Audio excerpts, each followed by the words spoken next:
시편 45편 17절 말씀 우리 힘차게 샤우팅합니다. 시작. 내가 왕의 이름을 만세에 기억하게 하리니 그러므로 만민이 왕을 영원히 찬송하리로다. 내가 왕의 이름을 만세에 기억하게 하리니 그러므로 만민이 왕을 영원히 찬송하리로다.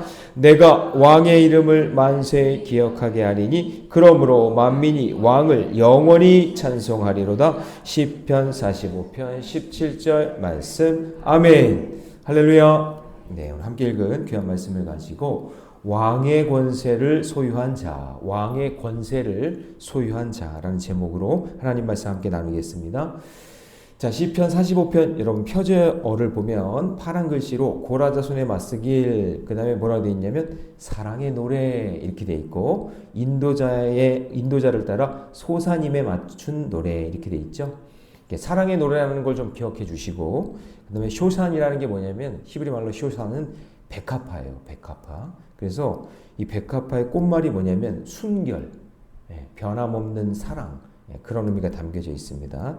그래서 이 45편을 언제 많이 불렀냐면 왕이 결혼할 때, 왕이 결혼할 때 이 시편 45편을 백성들이 함께 이렇게 불렀다. 이게 그런 전통이 있어요. 그래서 이런 걸 한번 생각해 보시면 좋을 것 같아요. 자, 성경에 보면 이 남녀의 결혼에 대한 메시지가 되게 많아요. 성경에는. 왜냐하면 하나님은 가정을 중요하게 여기시거든요.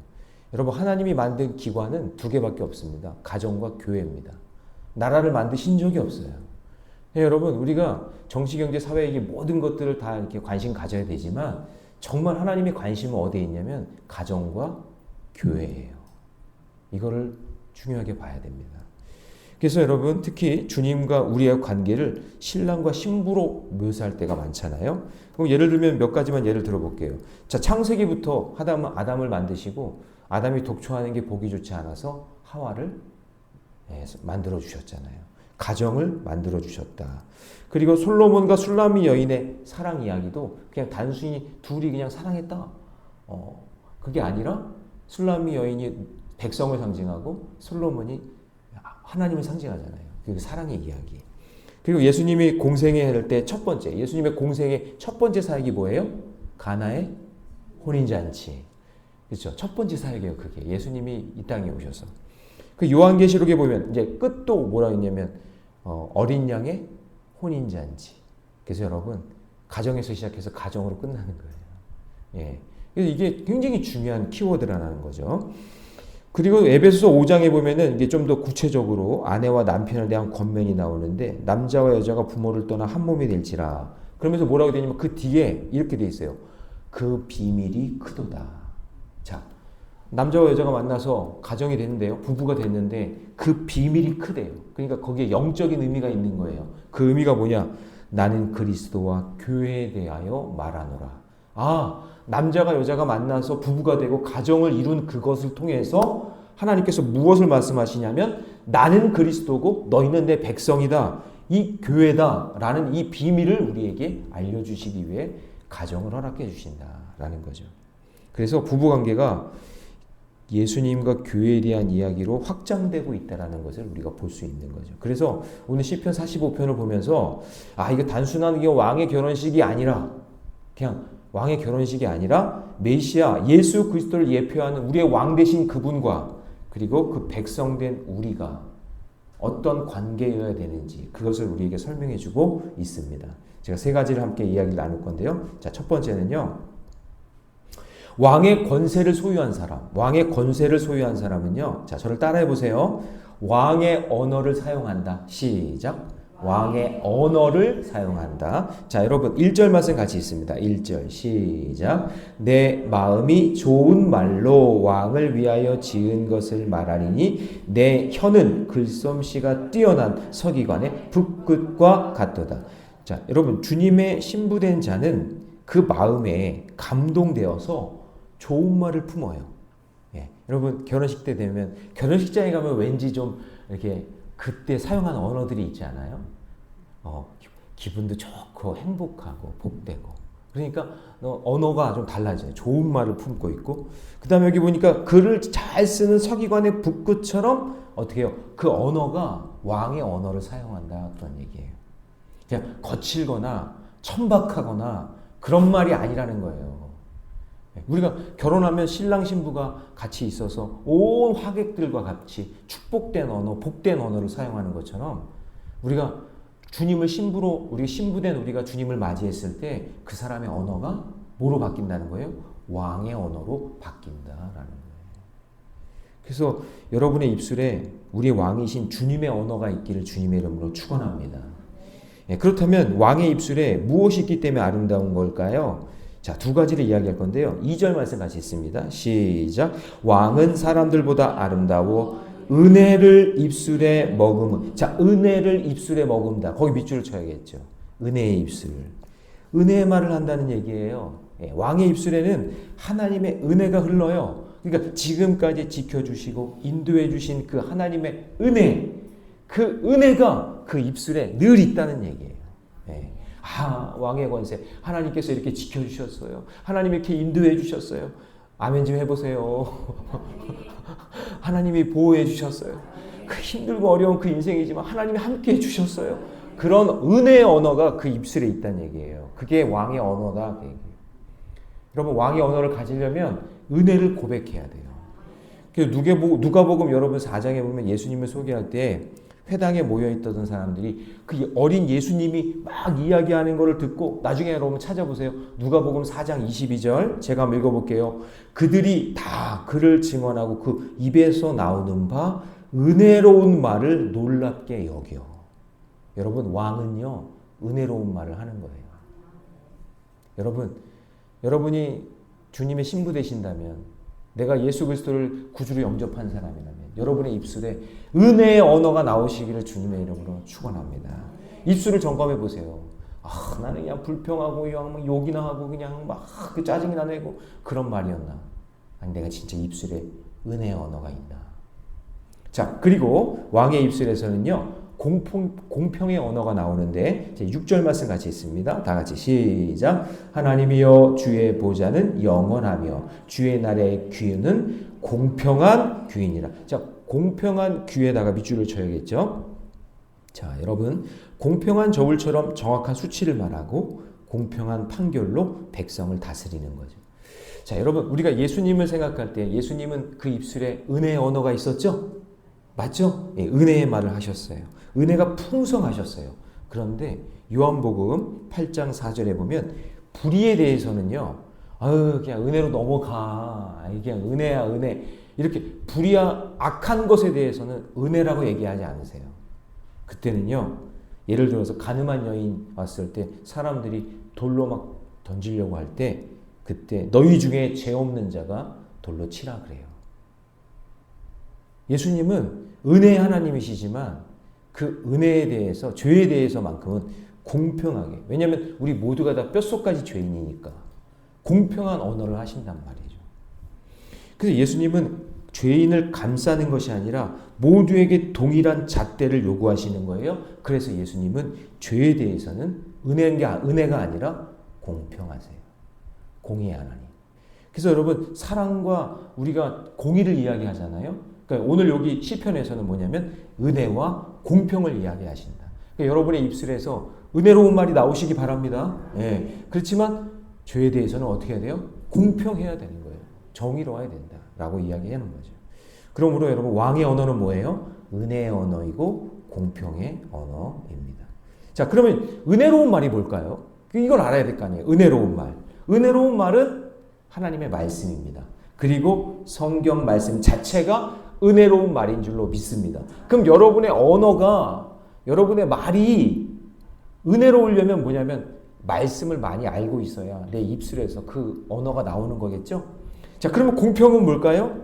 공평은 하나님의 말씀을 가지고 해석하고 적용하면 내 입술에서 공평한 언어가 나오는 거죠. 그렇죠? 다시요. 은혜가 뭐라고요? 하나님의 말씀이 은혜의 말이죠. 근데 그 은혜의 말을 가지고, 말씀을 가지고 이 세상에 해석하고 적용하고 살아가면 그 입술에서 제가 뭐라고 그러죠? 공평의 언어가 그 입술에서 나온다라는 것이죠. 자, 적용 질문 드립니다. 나의 입에서 왕의 언어가 나오고 있습니까? 나의 입에서 나오는 말, 은혜롭고 공평합니까? 예. 여러분 다시 한번 점검해 보시고, 바라기는 나의 왕이신 예수님의 언어를 배워서 생명을 살리는 왕의 언어로 가족을 살리고 이웃을 살리는 저와 여러분 되시기를 주님의 이름으로 축원합니다. 자, 왕의 권세를 소유한 두 번째는 특징은 뭐냐면요, 왕의 권세에 먼저 순종합니다. 자, 10절 말씀 같이 있습니다. 10절 다 같이 시작. 딸이여 듣고 보고 귀를 기울일지어다. 내 백성과 내 아버지의 집을 잊어버릴지어다. 자, 여기 딸이 나오죠. 딸은 내용상 누굴까요? 왕의 신부된 왕비를 이야기하는 거죠. 그러니까 영적으로 보면 성도인 우리가 이 딸인 거예요. 왕의 신부니까. 자, 그러면 이렇게 보세요. 고향을 떠나고 집을 떠나서 어색하고 낯설겠지만 왕비는 왕에게 집중해야 돼요. 내가 왕비로 신부로 부름을 받았다면 왕비의 역할은 왕비의 역할에 충실하면서 왕에게 순종해야 되는 거예요. 아니, 아멘 좀 해보세요. 싫으세요?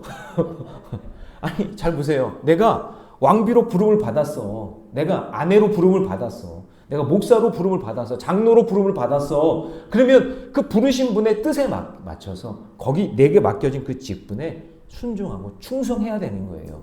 맞습니까? 네. 아니, 믿습니까? 네. 맞습니까? 라고 얘기하네. 네. 여러분 보세요. 자기에게 익숙한 거, 만약에 친정집이라고 합시다. 그 옛날에 과거의 내 모습이라고 합시다. 그거를 잊어버려야 돼요. 그거 일단 접어야 돼요. 왜냐하면 하나님이 나를 여기에 부르셨으니까. 나를 부르신 분이 누구예요? 여러분을 부르신 분이 누구예요? 어머니로 부르신 분이 누구예요? 아내로 부르신 분이 누구예요? 직분자로 부르신 분이 누구예요? 아내로 부르는 거에 대해서는 아멘을 잘 안 하시는 것 같은데. 하나님이 부르신 거예요. 하나님이. 내가 사랑했지만 하나님이 그 사람을 사랑하게 하신 거고, 그래서 그 가정을 주신 거예요. 주신 분이 누구라고요? 하나님. 여기서부터 출발해야 돼요. 근데 자꾸 맡은 건 싫다고, 왕비 되는 거 싫다고, 해보니까 별로 재미도 없다고, 그냥 막 친정집 왔다 갔다 그러고, 거기 가서 살기 싫다 그러고, 막 그러면은 그거 하나님 부르신 하나님 입장에서 얼마나 난처하시겠어요. 그죠? 그래서 우리가 부르신 그 자리에서 순종하며 사는 것이 하나님의 계획 속에 있는 하나님의 뜻이에요.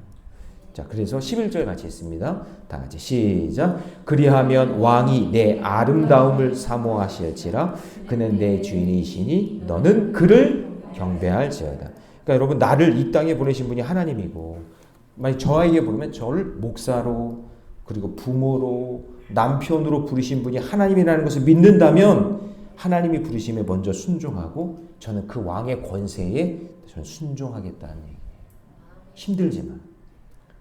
목사로 부름 받은 게 때로는 진짜 힘들고 어렵고, 또 아버지로서 남편으로서의 역할까지 할 때 정말 힘들고 어려울 때 있죠. 지칠 때가 있어요. 근데 나를 부르신 분이 누구라고요? 하나님이니까 그 일을 감당하는 거예요. 그게 왕의 자녀가 해야 될 일인 거예요. 왕으로 인해 누리는 기쁨과 즐거움을 하나님이 주실 줄 믿습니다. 그래서 13절 같이 있습니다. 나같이 시작. 왕의 딸은 궁중에서 모든 영화를 누리니 그의 옷은 금으로 수놓았도다. 왕의 딸, 그 왕비, 하나님께서 그 가족들까지도 하나님은 복되게 해주신다라고 이야기하는 거예요.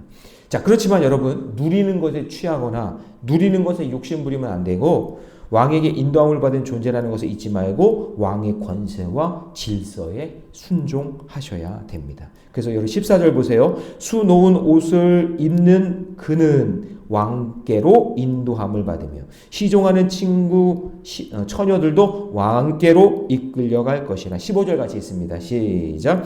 그들은 기쁨과 즐거움으로 인도함을 받고 왕궁에 들어가리라. 지금 있는 그 자리, 하나님이 부르신 그 자리를 누리며 기뻐하며 감사하며 살아가라 라고 말씀하시는 거예요. 예수님을 한번 보면 예수님은 하나님의 아들로서 부르심을 받은 거겠죠. 이렇게 주님이 이 땅에 오셨으니까 사명을 위해서. 근데 그 사명이 뭐예요? 행복하게 사는 거예요. 그렇게 되면 좋겠지만 영원한 하나님 나라를 위해서 고통과 죽음이라는 극한 상황 속으로 들어가는 것이 주님의 사명이에요. 그래서 그 희생과 그 사명을 감당해야 우리가 사는 거잖아요. 자신의 뜻보다 하나님의 뜻에 순종하는 거예요. 왕의 명령에 순종하는 거예요. 왕의 명령에. 여러분, 인생이 힘들고 어려워도 그분을 보세요. 나를 부르신 이유가 뭘까? 나를 왜 이 모래내 교회 담임 목사로 부르셨을까? 내가 왜 내 아이의 아버지로, 한 여자의 남편으로 하나님이 왜 부르셨을까? 그걸 깊이 한번 묵상해 보세요.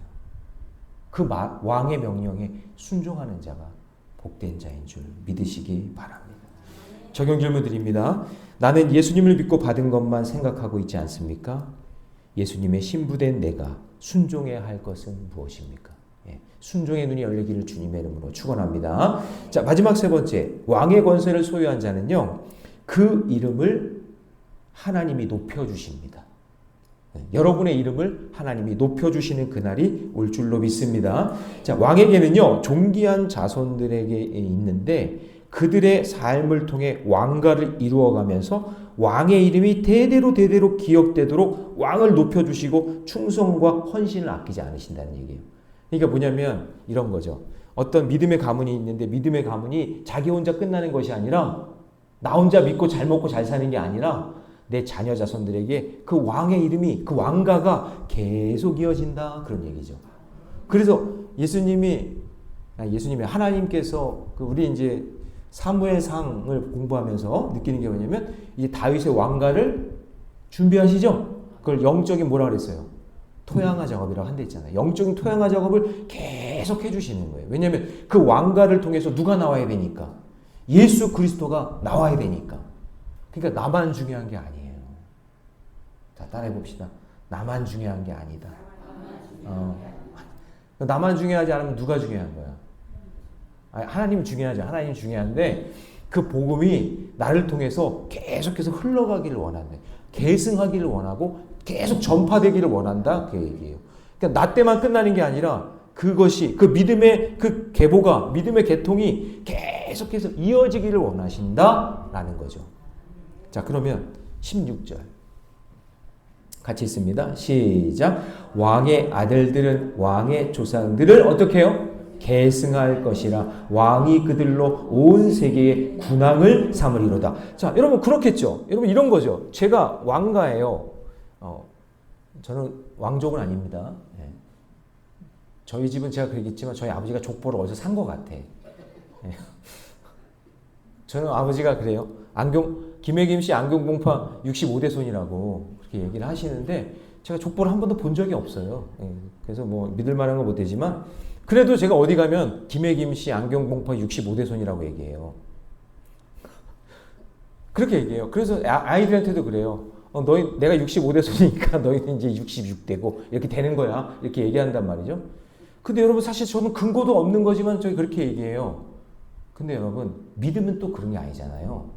우리가 예수를 믿고 구원받은 이 믿음의 전통이 계속해서 자녀들에게 계승되게 해야 되는 게 우리의 사명이에요. 저는 자녀들에게 김혜김 씨 안경봉파 65대 손 그거를 저는 얘기하지 않아요. 애들이 물어보면 저 그렇게 얘기하지만 저는 그게 제 인생에 중요한 게 아니에요. 네? 그 혈통이 중요한 게 아니에요. 그게 저한테 중요한 건 뭐예요? 예수 그리스도가 내 자녀들에게 자손들에게 계속 전해지는 게 그게 저한테 가장 중요한 거예요. 믿으십니까? 네. 그러니까 그게 계속해서 전파되고 계승되어야 된다.